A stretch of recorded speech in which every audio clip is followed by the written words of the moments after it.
In a striking blow to Prince Harry's lingering royal aspirations, Canadian authorities have outright rejected his request to be formally addressed as Prince during the Invictus Games in Vancouver, a decision announced ahead of the February 2025 event that has ignited fierce controversy and cast a harsh spotlight on Meghan Markle's polarizing influence. This isn't just a procedural slap, it's a seismic statement from a Commonwealth nation that once embraced the Sussexes, now signaling its refusal to indulge their hybrid royal rebel persona. As Harry, the Duke of Sussex, prepares to champion his signature cause, the rejection underscores a deeper narrative. Meghan's relentless drive to wield royal prestige for personal gain is clashing with institutional realities, antagonizing allies, and dragging Harry into a mire of diminishing credibility and public scorn. The Canadian government's stance is rooted in cold, hard fact, not petty spite. As a constitutional monarchy, Canada recognizes King Charles III as its head of state, yet its laws extend no automatic privileges to other royals, especially those, like Harry, who stepped away from official duties in 2020. The Citizenship Act offers no special status to royal family members beyond the monarch, a point reaffirmed by Immigration, Refugees, and Citizenship Canada in past statements about residency rules.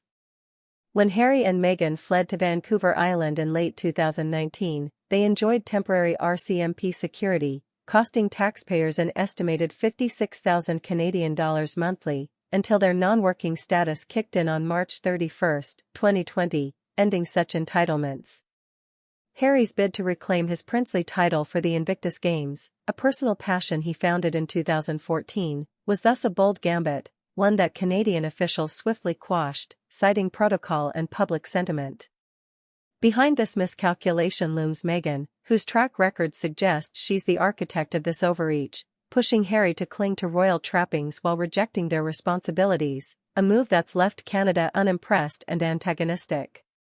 Meghan's antagonistic role in this debacle is no surprise to those tracking her trajectory since Megxit.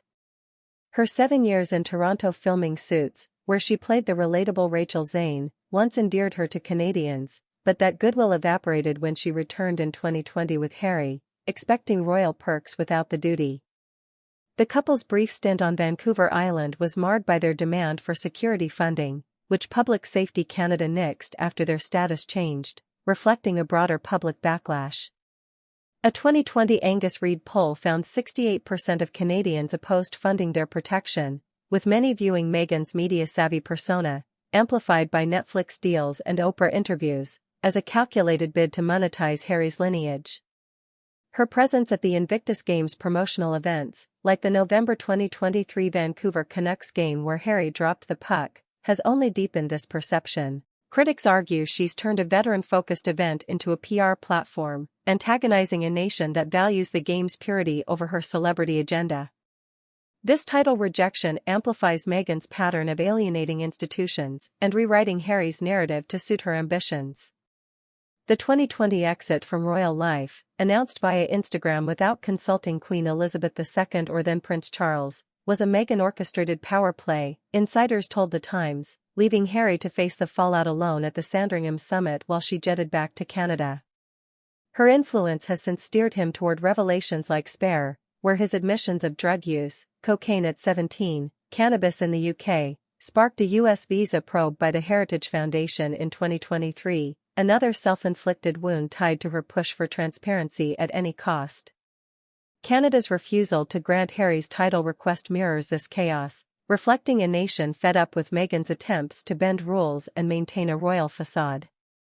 Constitutional scholar Philippe Legassi told CBC in 2020 that Canada has no constitutional role for non-working royals, a stance Meghan's provocations have only hardened. Public sentiment in Canada further validates her antagonistic impact. Ahead of the 2025 Invictus Games, a February 2024 Global News poll showed 61% of Canadians felt the monarchy was increasingly irrelevant, a spike linked to the Sussexes' polarizing presence. Meghan's 2021 Oprah interview, alleging racism in the royal family, stoked anti-monarchist flames, yet her return to Canada with Harry for Invictus events has drawn mixed reactions. Vancouver locals cheered their February 2024 visit, but online forums like Reddit's r/Vancouver bristled with comments like she's using Invictus to stay relevant, reflecting a growing fatigue. The Globe and Mail's 2020 editorial nailed it. Canada cannot allow a royal resident we're expected to fawn over, a sentiment Meghan's insistence on royal-style recognition, evident in Harry's title plea, directly antagonizes, risking the game's goodwill. Meghan's antagonistic fingerprints are clearest in how she's reshaped Harry's once stellar reputation. Before her, he was the soldier prince, 2 tours in Afghanistan, founder of the Invictus Games, admired globally. Now, under her sway, he's a figure of controversy, his title request a desperate grasp at fading prestige. The Invictus Games Vancouver Whistler 2025, set for February 8 to 16, will feature 550 athletes from 25 nations in groundbreaking winter sports like skeleton and Nordic skiing, per the event's official site. Yet, Meghan's shadow looms large. Her planned attendance, confirmed by People, risks overshadowing the athletes with her spotlight-chasing antics. The abrupt 2023 exit of CEO Peter Lawless, a respected Canadian Paralympic figure, amid reported budget woes and staff unrest, has insiders whispering to the Daily Mail of Harry and Meghan distractions, tying her influence to organizational turmoil. As of February 2,